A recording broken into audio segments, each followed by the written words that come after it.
Scandinavia refers to the three northern European countries of Denmark, Norway, and Sweden. Norway and Sweden cover most of the Scandinavian peninsula. Together with Finland, these are the Nordic countries. Iceland is also typically included as both a Nordic and Scandinavian country. Greenland and the Faroe Islands are both autonomous countries within the Kingdom of Denmark. The Baltic countries of Latvia, Lithuania, and Estonia also share many cultural and historical similarities with the Nordic countries. In the present day, the vast majority of the region's population lives near the coast. This was even more so throughout most of history. Dense forestation and little arable land led to small, close-knit communities forming by the sea. During the region's prehistory, the early cultures that arose there were compelled to become adept boat builders and expert fishermen. The introduction of crops and farm animals, which were first domesticated in the Near East, promoted a slow but steady increase in population. Competition for limited resources and the harsh northern climate meant that in scarce times, the constant raiding of one's neighbors became a way of life, fostering a warlike culture. It is commonly believed that during the 3rd millennium BC, Indo-European languages replaced the older Neolithic languages of southern Scandinavia, either through invasion, peaceful migration, or slower cultural diffusion. In the Nordic Bronze Age that followed, the region prospered, as it became connected through intermediaries to the larger international trade network of Mediterranean and Near Eastern empires. Scandinavian amber has been commonly found in Bronze Age graves in Greece, while Mycenaean beads and gold from the south has been found in Nordic graves of the period. The Nordic Bronze Age culture had no written language. However, it is evident from the material record that their society survived for many centuries after the region-wide collapse of the Near Eastern Bronze Age empires in the 12th century BC, albeit in a much diminished fashion. Throughout their late Bronze and early Iron Age, the Nordic peoples had little contact with the outside world, and there is little surviving material culture from this time. It is believed limited contact with these peoples, or word of mouth, led to the Greek legends of Hyperborea, a land of giants in the north, where the sun never set. In the Cimbrian War of the late 2nd century BC, several tribes from Jutland migrated south, defeating all of the Celtic tribes they came into contact with. These new people, who the Romans called Germani, or Germans, had migrated south because their homeland had suffered severe flooding.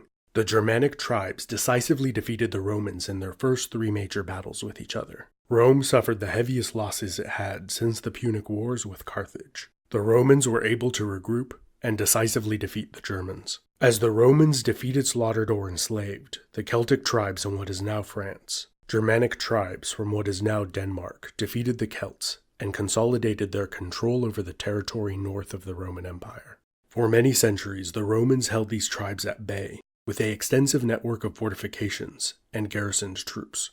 During the fall of the Western Roman Empire, the Ostrogoths, Visigoths, Vandals, and the Franks greatly contributed to the fall of the continental portion of the empire, while the island of Britain was conquered by the Angles, Saxons, and the Jutes from what is now Denmark and northern Germany. Over a relatively short period of time, these Germanic tribes converted to Christianity and formed kingdoms, many swearing allegiance to the Pope in Rome. By the end of the 8th century, Northern Europe experienced the greatest period of peace and stability since before the fall of the Western Roman Empire. This came to an end with the dawn of the Viking Age. In 793, the monastery of Lindisfarne was plundered, and the monks who survived were enslaved. If you don't want to be like the defenseless monks of Lindisfarne while sailing through the internet, I would recommend this video sponsor, NordVPN. While it was tough to defend yourself from an unexpected Viking raid, today it is much easier to protect yourself on the internet with a virtual private network, or VPN. A VPN can keep your data safe from hackers and spyware. The Viking longship was one of the most impressive pieces of technology of its day. Its impressive design and shallow draft meant that it was capable of both sailing on the open seas and in constricting rivers better than any other ship of its day. NordVPN is also a piece of technology that allows you to travel to different corners of the internet. Many streaming services, online shopping, education, and entertainment sites only work in particular countries. You can sail around those restrictions with NordVPN, which allows you to quickly and easily change your IP address to countries all over the world. giving you access to the content you want. If you want online privacy, website access, and security, NordVPN is the way to go, which is perfect to use when you are traveling or using unsecure networks like at a coffee shop, which is what I do because you can't be too careful. And NordVPN is offering you 70% off a 3-year plan and a free bonus month if you go to nordvpn.com/Epimetheus and use promo code Epimetheus. Plus, Nord will be giving surprise gifts to their customers as they are celebrating their 8th birthday this month. The marauders who appear on the pages of history at the end of the 8th century did not refer to themselves as Vikings, nor did their contemporaries. To go Viking meant to go raiding. The 3 main groups of these raiders were the Danes, Norsemen or Norwegians, and Swedes. All of these terms were sometimes used in a generic sense by outsiders to refer to all northern invaders. In the Anglo-Saxon kingdoms of Britain, they were often collectively called the Danes, because most of the Northmen to raid there were Danes. Denmark was the first Nordic country to form a large unified kingdom at some point earlier in the 8th century, while in Norway there were around 30 small kingdoms. The unified Danish kingdom must have aided them in the organization of larger campaigns. In the spring of 845, a fleet of 120 Danish longships sailed down the Seine River to Paris. They besieged and then captured the city, which was ravaged and looted. They were convinced to leave after being paid a bribe of over 5,000 pounds of gold and silver. During the Viking Age, such bribes to avoid plunder were called the Danegeld, the Danes' gold, and became quite common throughout Britain and the Frankish Carolingian Empire. 2 decades later, the so-called Great Heathen Army, a large coalition of Northmen, conquered much of the island of Britain and established Danelaw there. In 872, Harold Fairhair established the Kingdom of Norway, uniting many of the smaller petty kingdoms. In the east, the Northmen, predominantly the Swedes, sailed down the rivers of Eastern Europe, raiding and extracting tribute for decades. There, they were known as the Varangians, or the Rus. The Varangian Rurik established rule over a loose confederation of Slavic and Finnic peoples, called the Kievan Rus. Rurik's dynasty ruled in some part of Russia for 21 generations, over a period of 700 years, until the death of Tsar Vasily IV in 1612. From the 9th through 11th centuries, many Swedes settled on the coast of what is now Finland. The Danes focused on controlling England, while the most north of the Northmen colonized the north of Scotland, parts of Ireland, and later, Iceland and Greenland. In the early 10th century, Rollo, a Norseman of either Danish or Norwegian origin, was Viking about in the northwest pointy part of France. The Frankish king was unable to effectively militarily deal with him, so he found another solution. He gave Rollo Normandy, which was named after the Norsemen. Rollo converted to Christianity and served under the French king as Duke of Normandy, and was charged with protecting France against other Northmen.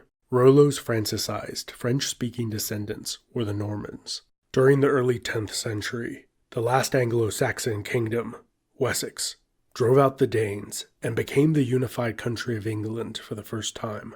A few decades later, in 970, the Swedes united under their first king, Eric the Victorious. That same year, Harold Bluetooth, king of the Danes, who had previously converted to Christianity along with much of the country, conquered Norway. Bluetooth lost and regained Norway. His son, Sven Forkbeard, also lost and regained Norway, and then conquered England. His realm has been called the North Sea Empire. After his death, the Triple Crown was split up.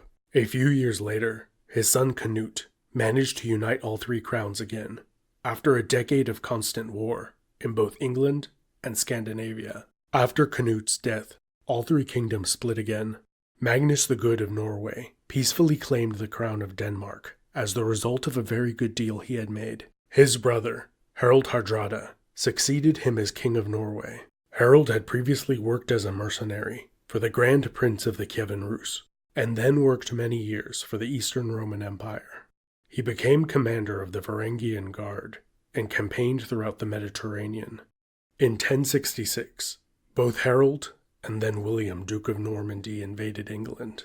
The English defeated the Norse in the north, and then lost to the Normans in the south. Most historians consider Harold's invasion of England to to be the end of the Viking Age. During the following 12th and 13th centuries, conflict internalized around Scandinavia and the Baltic. After the last Swedish pagans were either dead or converted to become good Catholics, the Swedes embarked on crusades to convert or conquer the Finns on their opposite shore. Sweden and Denmark then fought a very long series of wars to control Norway. To overly summarize them, Denmark generally had the upper hand in the early wars. The three kingdoms joined together to form the Kalmar Union, with one monarch for more than a century.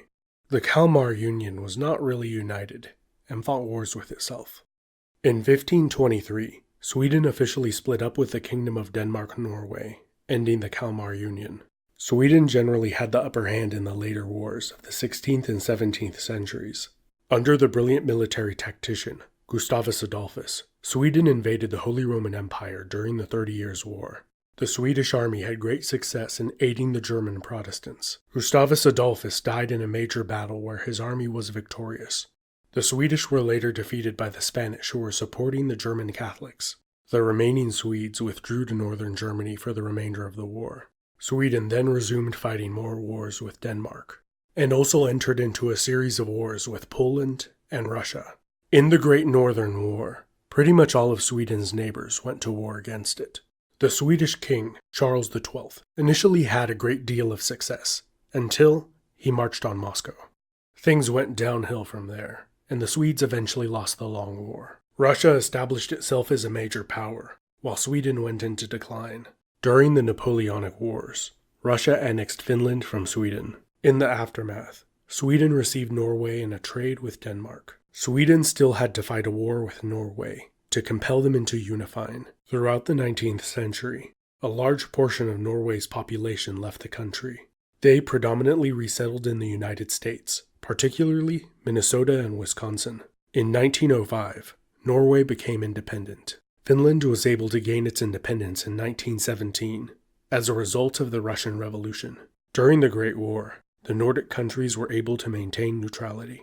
However, during the not-so-great sequel, Germany occupied Denmark and Norway, while Finland managed to retain its independence throughout the war, despite a massive Soviet invasion and having supported and then battling the losing Germans in the last year of the war. In 1949, Legos were invented in Denmark, and the Nordic countries proceeded to achieve some of the highest standards of living anywhere in the world. With decent furniture at affordable prices, lots of oil, delicious food, and some of the best music out there, the region has a lot going for it today. This has been Epimetheus, and I hope you have enjoyed this video. A big thanks to all my patrons over on Patreon and this video sponsor, NordVPN.